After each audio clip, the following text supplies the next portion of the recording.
안녕하세요, 가치환입니다. 1월 9일 월요일 국내 시장이 마감되었습니다. 오늘은 올해 들어서 가장 좋은 흐름이 나왔던 것 같아요. 다행히도 이번 주 첫날부터 강한 상승이 나왔고 코스피가 2.6% 급등과 함께 2350포인트에서 마감이 되었습니다. 그리고 종가가 거의 최고가에서 마무리가 되었죠. 또 코스닥은 코스닥도 1.8% 상승이 나오면서 오랜만에 700포인트를 회복했어요. 이어서 코스피의 상위 종목들을 보면 오늘은 전 종목이 모두 빨간불이 들어왔고 그 상승폭마저도 적게 나와야지 1%, 대체적으로 3% 이상의 급등이 나왔습니다. 가장 상승률이 컸던 것이 플랫폼 기업이 가장 컸던 것 같고 반도체의 흐름도 좋았었고 또 모처럼 2차전지 관련주들 이쪽 흐름도 굉장히 좋았던 것 같아요. 그리고 코스닥을 보면 코스닥도 전 종목이 빨간불로 마무리가 되었고 대체적으로 1, 2%의 상승이 나왔었네요. 그래서 오늘은 오랜만에 코스피 코스닥 상위 종목들이 모두 빨간불이 들어왔고 이런 흐름은 근래 들어서 거의 볼 수가 없었던 상당히 좋았던 흐름이었습니다. 그리고 코스피의 수급을 볼게요.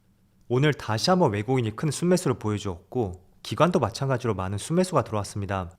합쳐서 약 1조 4천억의 순매수가 들어왔고 외국인은 올해 들어서 한 차례도 빼먹지 않고 계속 순매수를 보여주고 있어요. 그리고 코스닥을 보면 코스닥도 마찬가지로 기관과 외국인의 동반 순매수가 있었네요. 그래도 규모는 크지 않았던 것 같고 오늘은 코스닥보다는 코스피 쪽에서 더 많이 집중을 했던 것 같습니다. 그리고 삼성전자 오늘도 다시 한번 외국인의 많은 순매수가 들어왔고 기관도 많은 순매수가 들어왔습니다. 이틀 연속으로 양매수가 들어왔었네요. 그리고 하이닉스를 보면 하이닉스도 기관과 외국인의 많은 순매수가 들어왔고 기관은 올해 들어서 계속 매수세를 보여주고 있어요. 외국인도 하루를 제외하고 계속 매수세가 들어왔었죠. 그리고 오랜만에 카카오를 보면 카카오의 수급도 조금씩 좋아지는 것 같다는 생각이 들더라고요. 오늘도 기관과 외국인의 양매수가 들어왔고 올 한 해를 전체적으로 보면 기관과 외국인의 많은 순매수가 들어오고 있습니다. 그리고 연기금도 하루를 제외하고 다시 한번 꾸준한 매수세가 이어지고 있습니다. 그리고 LG 에너지솔루션 이 종목도 오늘 기관과 외국인의 양매수가 들어왔고 기관 쪽에서 오늘 적극적으로 매수가 들어왔었네요. 이어서 주체별 매매 동향에 대해서 살펴보도록 하겠습니다. 1월 9일 외국인이 가장 많이 매수한 종목은 삼성전자, SK하이닉스, 네이버, 기아, 신한지주 이런 종목들을 차례대로 매수했고 오늘도 다시 한번 반도체 관련주를 가장 많이 매수했습니다.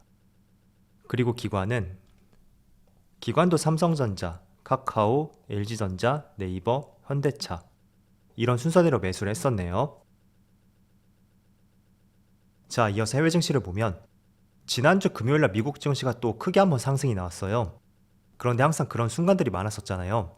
미국 증시가 크게 상승하고 국내는 그 다음날이 주말이던가 또는 설날 추석 같은 그런 주말들이 많이 포함이 된 적이 많았었는데 이번에도 그 때문에 그 좋은 흐름들이 오늘 이어지지 않을 수도 있겠구나 라는 우려감을 갖고 있었습니다. 그런데 다행히도 국내 증시가 크게 상승이 나왔고 이런 좋은 흐름들이 오후장까지 연결이 되는 것 같아요. 먼저 한번 살펴보면 S&P 500이 2.3%의 급등이 나왔고 일봉으로 볼게요.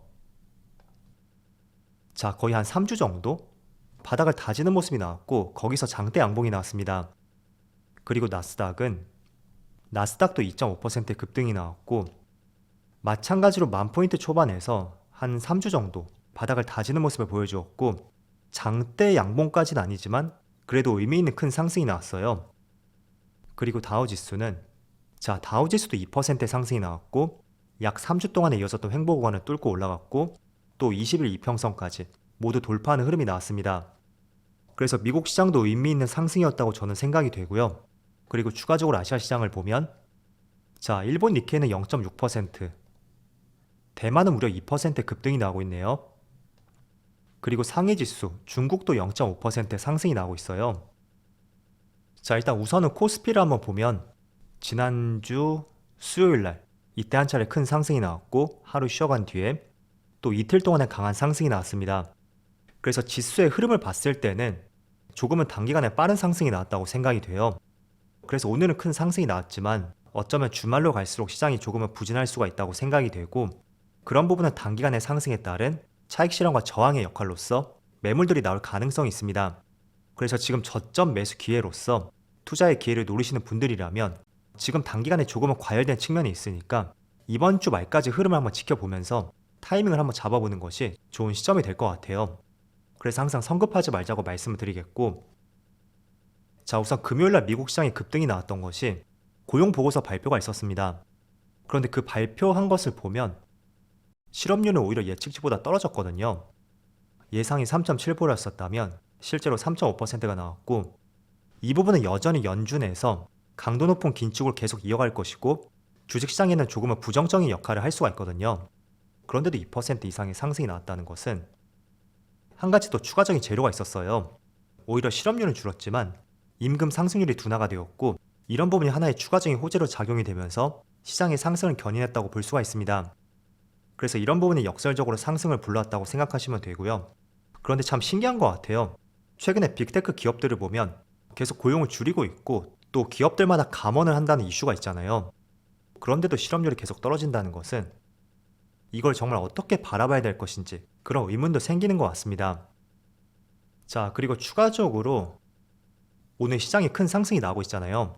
그리고 물론 지난주 금요일에도 LG전자하고 삼성전자 이 두 기업의 실적 발표가 있었습니다. 그런데 LG전자의 실적은 무려 영업이익이 90%나 쪼그라들었거든요. 그런데도 주가에 상승이 나오고 있죠. 자, 그래서 지금 이 두 기업은 어떻게 본다면 실적에 대해서 이미 선반영되었던 기업이라고 볼 수 있어요. 그런데 반대로 부진한 실적에 대해서 선반영되지 않은 기업들도 충분히 있을 거란 말이죠. 때문에 그런 기업들은 제가 단정지어서 어떤 기업이 될 것이라고 말씀드릴 수는 없겠지만 그건 여러분들이 보유한 종목에 따라서 더 잘 알 수 있을 거라고 생각이 돼요. 그래서 지금 삼성전자의 실적도 굉장히 부진했었고 LG전자의 실적도 굉장히 부진했었던 만큼 앞으로 추가적으로 발표될 수 있는 많은 기업들의 실적, 저는 어닝쇼크의 연속이 나올 수 있다고 생각이 되거든요. 그렇지만 지금 삼성전자하고 LG전자처럼 이렇게 그 어닝쇼크를 딛고 주가의 상승이 나오는 이런 종목도 충분히 있을 겁니다. 그렇지만 반대로 주가의 급락으로 연결이 되는 종목도 충분히 많을 테니까 너무 지금의 시장 환경을 지금이 완전히 바닥이다 그렇게 생각하는 것도 약간은 위험할 수가 있습니다. 그래서 반도체는 대체적으로 바닥을 잡았다고 생각이 되지만 그 외쪽으로 수많은 업종들이 있잖아요. 그런 것들은 여러분들이 보유한 종목에 따라서 실적이 어떻게 나올 수 있고 또 평소보다 부진한 어닝 쇼크가 나올 가능성도 있으니까 그 점은 조금은 염두를 해두는 것이 좋을 것 같습니다. 자, 그렇지만 실적이 먼저 선반영된 기업이라면 저는 충분히 저점 매수 기회로서 긍정적인 관점을 가져보는 것은 좋다고 생각이 돼요. 자, 우선 LG전자를 보시면 영업이익이 1,000억이 안 나왔었죠. 그런데 지금까지 영업이익이 1,000억 이하를 밑돌았던 적이 3번 정도 있었거든요. 16년 말하고 18년 말 그리고 19년 말. 자, 이때 흐름을 한번 살펴볼게요. 일단 16년 말에는 적자가 나왔어요. 4분기인데 자, 그런데 이때를 기점으로 해서 주가의 변화를 한번 살펴보세요. 직전 2분기 먼저 주가에 급락이 나왔었죠. 그리고 4분기를 기점으로 해서 주가는 또 상승이 나왔습니다. 그리고 18년 말에도 이때 4분기에도 757억이 나왔습니다. 그런데 직전 3분기가 먼저 주가에 선반영이 나왔어요. 그리고 이때 저점을 찍고 나서 오히려 그 다음 분기에는 26%의 상승이 나왔고 또 한 차례 상승이 나왔었죠. 그리고 19년도 4분기 이때도 마찬가지였습니다. 물론 이때는 코로나란 특수한 상황이 있었기 때문에 한 차례 또 급락이 나왔습니다. 그렇지만 이 경우를 제외한다면 또 한 차례 상승이 나왔던 만큼 한번 비교를 해서 보세요. 과연 부진한 실적에 대해서 주가가 선반영이 되었는지 아니면 그렇지 않은지 그런 것들 한번 따져보시고요. 그래서 그런 관점에서 본다면 LG전자도 삼성전자하고 마찬가지로 여기서 더 나빠질 실적이 없다면 저는 지금이 주가의 바닥권이 되지 않을까 라는 생각을 해보고 있습니다. 자, 그리고 올해는 반도체 관련주를 관심 있게 봐야 된다고 말씀드렸잖아요. 조금 더 구체적인 내용을 말씀을 드려볼게요. 내일 인텔이 사파이어 래피즈라고 하는 차세대 CPU가 공식적으로 출시를 합니다.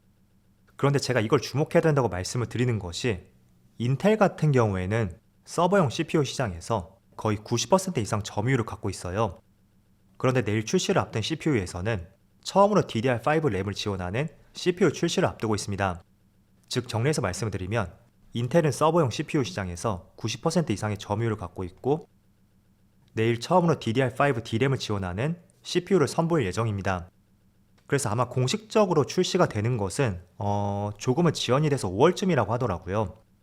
그런데 중요하게 봐야 되는 것이 이 DDR5를 적용한 D램 같은 경우에는 가격이 조금 비쌌어요.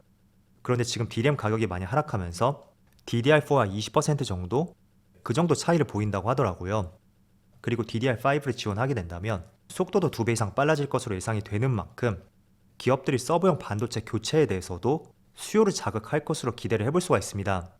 자, 지난 2017년도 당시에도 보면 이때였었죠. 16년에서 17년까지 삼성전자의 주가가 약 2배 이상 상승이 나왔어요. 그때 여기서 많이 기여를 했던 것이 반도체하고 바로 스마트폰이었는데, 대체적으로 매출 비중을 봤을 때는 비율로 따졌을 때 2대1 정도? 그 정도의 비율을 차지했습니다. 그런데 이 반도체 안에서도 기업들의 서버용 반도체, 이게 차지하는 부분이 상당히 컸었고, 그 때문에 주가도 크게 상승이 나왔던 시점이었거든요. 자, 그래서 내일 CPU의 90% 이상 점유율을 갖고 있는 인텔에서 차세대 CPU를 발표할 것이고, 그게 최초로 DDR5를 지원하는 CPU인 만큼 어쩌면 올해는 가격 부담이 낮아진 만큼 교체 수요를 자극할 수가 있고, 때문에 하반기로 갈수록 보다 삼성전자의 반도체 매출 비중에 있어서 안정적인 포인트가 될 수도 있습니다. 그래서 최근 며칠 동안 조금은 상승이 나오고 있는데, 이런 내용도 추가적인 모멘텀이 될 수 있고 출시는 아마 5월달이 될 거예요. 그래서 2분기 시점으로 하여금 어떤 의미 있는 변화가 나올 수 있는지 그런 부분을 같이 한번 관찰해 보신다면 좋을 것 같습니다. 그래도 오늘 좋은 흐름이 나와서 정말 다행이라고 생각이 되고요. 모두 즐거운 저녁 되시고 저는 내일 영상에서 다시 찾아뵙도록 하겠습니다. 감사합니다.